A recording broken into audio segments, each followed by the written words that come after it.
כל השנה הלכות בכל יום מבטח לא שהוא במרבה בעזרת השם. We are back in the yeshiva. We are holding on Gimel Tammuz, the Yortzeit of the Rebbe. בעזרת השם, זכותו תגן עלינו. בעזרת השם. Today is the 5th day of the week of Parashat Korach also. The first one, again, this is in America. In Israel, it's already the next Parashat, Chukat. But Bezrat Hashem, we'll catch up in a couple of weeks. Mitzvah number 463 will be discussed today. Mitzvah of cross-examining the witnesses very, very diligently. And mitzvah number 464, a city that does Avodah Zarah must be burned down to ashes. Completely, that's the mitzvah we will be discussing today. Bezrat Hashem, the mitzvah are sponsored לרפואה שלמה לכל חולי עמו ישראל, ובכללם ליוסף חיים בן מפרת, חיה בת לאה, ליאור בן אהובה, ליבי בת רחלי, יוסף בן מרים, משה בן מרים לידיה, יעקב בן רחל, לכל חולי עמו ישראל. Alright. mitzvah number 463, מצוות עקירת עדים היטב. לחקור העדות, לא, every second, I tell you, I wish I had the chance to go to back of it. He's in Israel now, that's it, after Sukkot we're going to see him. Next time he come back. Yeah, I'm going next week to visit him, בעזרת השם. אני נוסע לארץ השבוע הבא, יום שלישי, till July 4th. אני יום שלישי, till July 4th. So maybe we'll sit over there and learn הלכות. If you want to make those $1 million back. If you want to make the $1 million back. הבנתי, בעזרת השם, אולי תקשר אליי, איפה זה? אני בבת ים. אני בבת ים שם במלון. אוקיי. לחקור העדות החקירה גדולה ולדרוש אותה היטב בכל כוחנו. We have an obligation to check the witnesses, any testimony, diligently with all our might, with all our connections, כדי לדעת שורש הדבר ואמיתתו על הכיוון הגמור. To have the root of the testimony and the exact intention. מיסוד עניין זה, אמרו זכרונם לברכה, and the foundation of this, as our sages told us in מסכת אבות, פרק א', משנה א', הבו מתונים בדין. As it says over there, we be very diligent in your judgment. והכל למען נתיישב על הדבר, ונדע בו כל האמת, לא נהיה נמהרין בדין פן נעמיד הזכאי או נפסיד מממונו בהעלמת האמת. And the purpose obviously is in order to be very careful and diligent that we should go throughout the entire testimonies, not to kill an innocent, and also not to take away money from people who is not to lose money. And it says over there in Dvarim chapter 13 pasuk 15, ודרשת וחקרת ושאלת היטב, right, as it says in the Torah, that you should check out and you should question היטב diligently, והנה האמת נכון הדבר, and it should be that through the truth of the matter, you should get to the root of it. כל אשר עיניו בראשו יביט ויראה כי ריבוי האזהרות וכפר העניין במילות שונות שתכפונו התורה בדבר זה. Anyone who pays attention and who has any understanding of anything, he could see already, he could see that the Torah is very much repeating itself and stressing this importance of being diligent in your cross-examining the witnesses.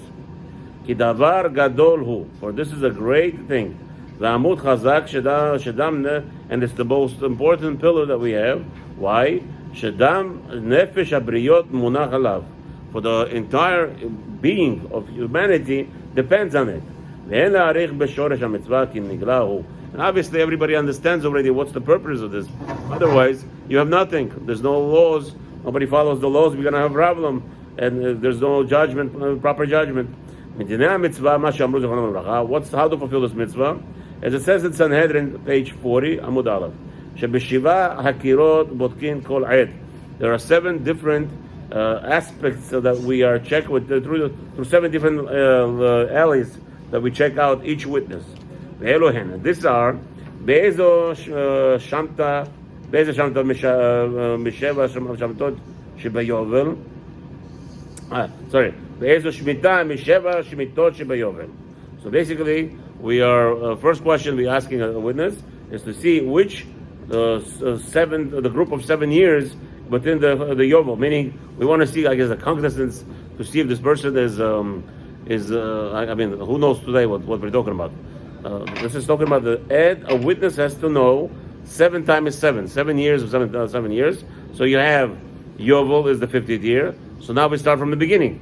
Then we have a first group of 7 years, second group of 7 years, third group of 7 years. So the first question we asked this witness, which group of the 7 years in the 50 years? This incident happened. Okay. By the way, and also it's not like the Jewish law when the court there is no such a thing as the lawyer sitting and preparing the cross-examining before the court. It would be probably it would be damaging the testimony, like they do in America when it's called prepping the witnesses, right? Prepping the witnesses according to halakha is asur. What do you mean you prepping the witnesses? What does that mean? No, we're not prepping the witnesses. The law requires we should see what the witnesses have to say first before we present to court. Chas v'shalom. That is the most despicable thing in the American justice system. Let's see what the witnesses have to say, right, before the case. That is the most outrageous thing in the world. What do you have here? According to Torah, they have to come and they say, I have a testimony. What's your testimony? I know Reuben killed David. Oh, boom, everything stops. You have 2 guys coming in. Each one now is dissected by the judges. There is no with your lawyer sitting over there. Chas v'shalom. Okay. So again, he has to know which shmita, which cycle of the groups before the shmita of the Yovel. Second question is, so which year is this? Is this the first year of shmita group, number 3, or second, or third, or fourth? He has to know by which month, obviously. Which day of the month? And which of the days of the week? Again, these are the most simplest thing, right? If you're an American system, they're going to see this, they're going to laugh at us. This is what you ask your witnesses? Yes, this is what we ask our witnesses. And this is how, first of all, again, we are speaking specifically, there is no witness prep. It's actually prohibited in the Torah to do witness prep. Also which hour of the day. And of course, chas v'shalom, nonsense. You have to be meticulous. An attorney is sitting by the guy and guiding them in all these things. And you have to ask him, the judges ask the witness, so which place?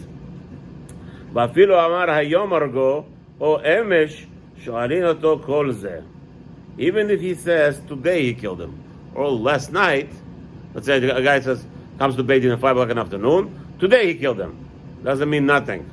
Okay, today, mister, let's see your cognizance. Are you okay? Which group of the Shemitah year? Get out. Get out. What, you don't know those simple things? Simple things, yeah, you understand. Amazing. ומלבד שבע חקירות אלו ששוות בכל עדות, besides this 7, I guess to check out the cognizance of these witnesses, there are more. יש בכלל מצוות החקירה לשאול אותו אם העיד עליו שעבד עבודה זרה, איזה עבודה זרה עבד ובאיזה עבודה. Again, now there are more details and intricacies that the person did a service to a different idol, what was the service exactly. ואם העיד שחלל שבת אומרים לו באיזו מלאכה החלה לו ואיך עשה המלאכה. If he did Hilul Shabbat, what was the Shabbat transgression? How did he do? What kind of prohibition? ואם העיד שאכל ביום הכיפורים, same thing. אומרים לו איזה מאכל, what did he eat on יום כיפור? וכמה אכל וכמה שהעיד, וכל זה כיוצא בזה, and all the details and intricacies. ומלבד כל זה, שזכרנו שהן נקראות הקירות, מדרשות שהן עיקר העדות, עמהן יתחייב או יפטור הנידון, ובהן יזומו העדים. So obviously, all these things are very important details, because we want to make sure that the witnesses are not fake witnesses, and also we could catch the witnesses. So let's say if they said in the third year of Shemitah group year, the group of the third of the Yovel years, at this time. So now two other witnesses come and say, wait a minute, in the third year, what do you mean? You were with us or something. So again, all those things are written down and publicized in order to see if these witnesses are not playing games. Why? Because the entire testimony of the witness is actually printed out and published, plastered all over, right? Plastered all over for the purpose of what? To make sure that the witnesses know whatever they say will be examined. By whom? By the public. Why? Because we're seeking to make sure that what's the biggest fear that the witnesses have? That another person will come and testify that they were liars. They were liars. Okay? And again, that's part of the mitzvah. So this mitzvah, in reference to monetary testimonies, same thing. A rabbi wants to judge, the witnesses come and testify that somebody borrowed money. Same thing, that it's always. This is mitzvah, is constant. However, in reference to issued marriages, the testimonies of marriages, testimonies again today, to disqualify a wife from her husband, the Beit Din will hear the testimony, so that he is going to be patur from the ketuvah, because again, this is all about monetary. But we cannot punish a woman if she does adultery, because we don't have Beit Din, we don't have Sanhedrin Gdolah. Same thing, if somebody did Mechilul Shabbat and all those things, the Beit Din may hear a testimony to put somebody, excommunicate somebody, maybe. Well, I don't know. It's a good question. What about if somebody's Mechilul Shabbat Faresi and he doesn't want to stop? You take him to Beit Din, so the Beit Din could put stronger language. I don't know. Maybe I never heard about it, but maybe shayach that the Beit Din will put out a cherem on the person who's not stopping to do avirot befaresia. Okay, needless to say, murder, the Beit Din cannot judge any murder cases today in order to punish a person. But anyway, now even today, if you have judges who are not meticulous in questioning the witnesses, even in reference to mamonot, dealings with money, they are transgressing this mitzvah, Hashem's command 263, to go and check, and this person says, I don't need, he knows better. Chas v'shalom, he's over this isur. Obviously there's no malkut, because he did not have done any maaser, okay? It says, Rabbi here, now, what happens to a person who is more diligent in his judgments, and he mamash checks out the ID properly? What does the Torah say about this? It says, Masechta Shabbat, Daf Yud Amud Aleph, Shezchuto Gdola. The merit of the individual who sits and dedicates his time to help out people to get to the true judgment, his merits are great. ודימו אותו על דרך משל כאילו נעשה שותף להקדוש ברוך הוא במעשה בראשית. And this person who is diligent in his judgments, he is like a partner בקדוש ברוך הוא with Hashem in the creation of this world. כלומר, שיש בעניין קיום העולם ויושבו. For a judge is an individual who is progressing and stressing on existence of peace. As we said many times, every keilah, every community should have 3 dayanim that are ready to sit down and help out to make shalom in the community in case there is any, especially today, with contractors going wild here in Florida, just ripping off people, lying to and the whole thing over there. People are just taking advantage of the contractors, people cheating, not paying on time. Ramadan Islam, there's so many things that are going on. So obviously it's the best thing to have a Beit Din and a community that is viable and is able to help out. And yes, and sometimes if the people can't afford it, that is what community for. The Beit Din that charges money, there's nothing wrong with it.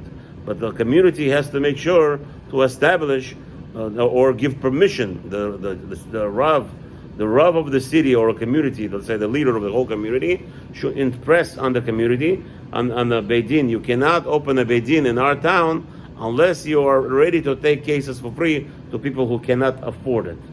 Anyway, that's one case. Next, that's by just personal opinion. but I think I saw it somewhere also. Mishnah number 464. Mitzvah tzrefat ir anidachat v'chol asher ba'am. There's a mitzvah to burn a city that was strayed from Hashem, meaning they did avodah zarah over there, b'faresia, and that's like a normal thing became chas v'shalom. Listrof ir anidachat ve'et kol asher ba'am.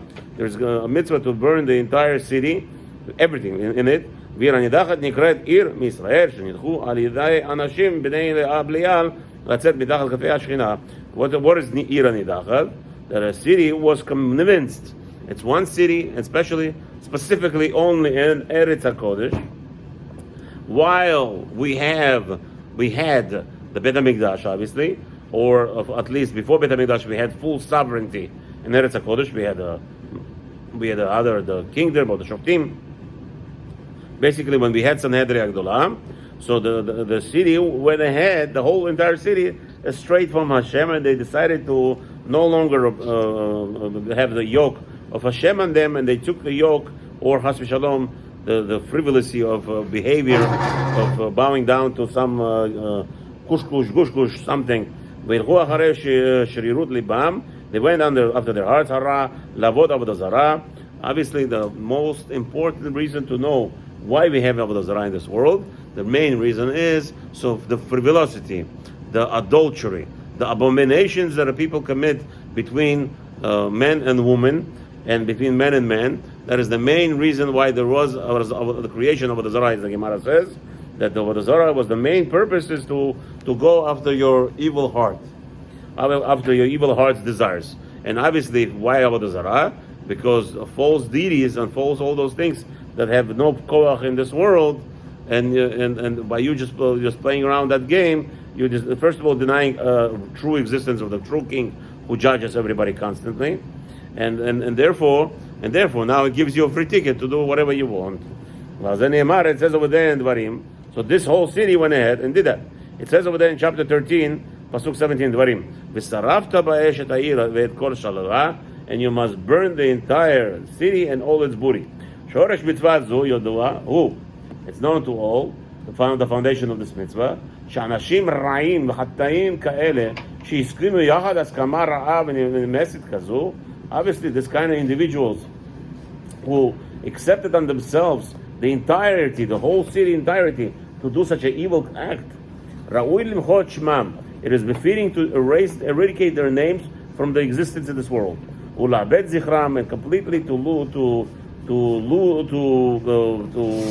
destroy their memory, min ha'olam, from this world. ולא יישאר בעולם מקום זכר להם כלל. There should not be any remnants of the city from them at all. ואין להם כליון הרוץ יותר מן השרפה.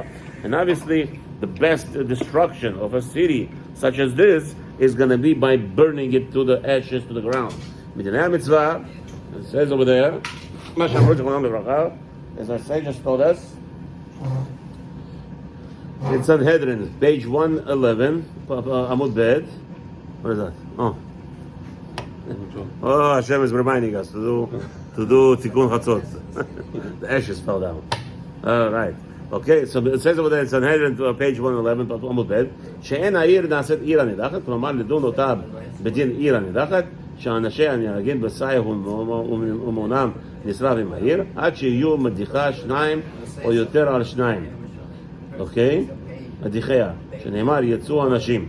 So what happens is like this, that if the city, the only way that we're going to be burning such a city, it has to be the condition that it was misled by two individuals. That sounds like not one. שנאמר over there, it says, יצאו אנשים. There are people who misled the city.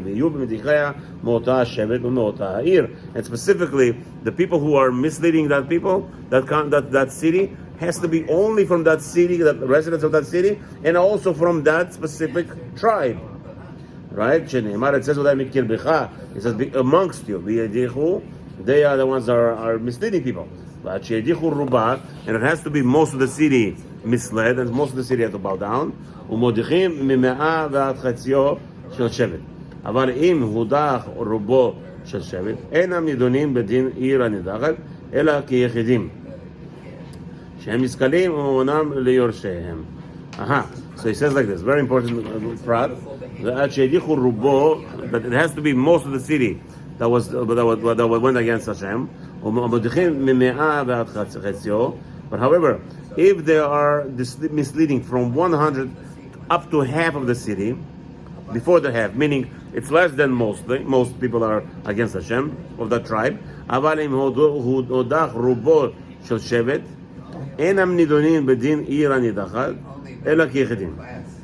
So, once again, this is talking about what?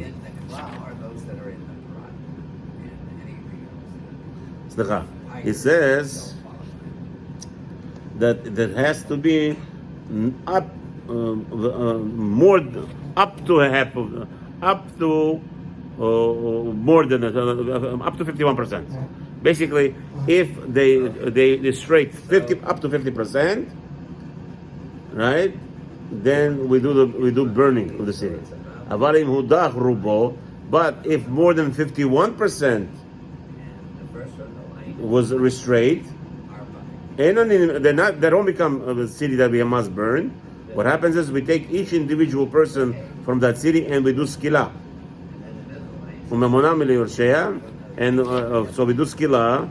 We stone every person in that city if it's more than 51%, and all the remnants, whatever the money is there, it goes to their inheritance.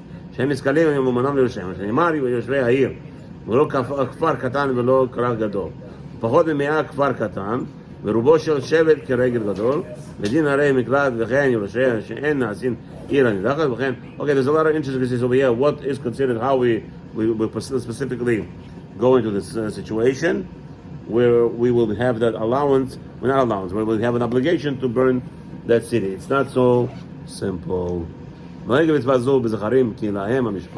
Obviously, this mitzvah of judging and burning and punishing the city that went against Hashem, it's only for males. Women are prohibited to be judges. You're going to say, wait a minute, we had Sheva Neviyot, right? They were judges also. And in the time of Shvatim, the time of Shoftim, no. Over there, they were the leader of the generation, but they were not the Shofet. I guess over there, you would say there would be Beidin that would be doing Mishpat.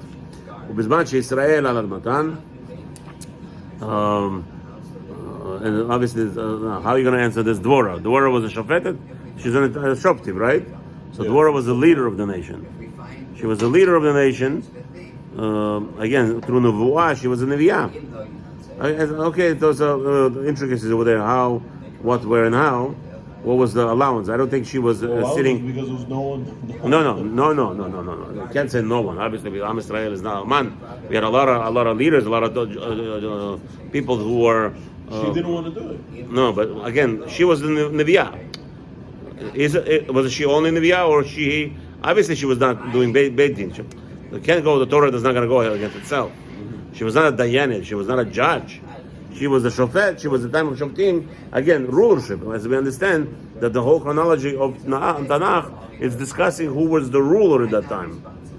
Rulership was given to certain individuals. That power of rulership over the nation. But the Beit Din, I guess, it had to be only male, as we say. Well, yeah. And many times we already discussed. Obviously, the Sanhedrin Agdolah of 71 judges is the only people who are allowed to discuss if this city is going to be nidachat. And obviously this mitzvah is only when the community is gathered.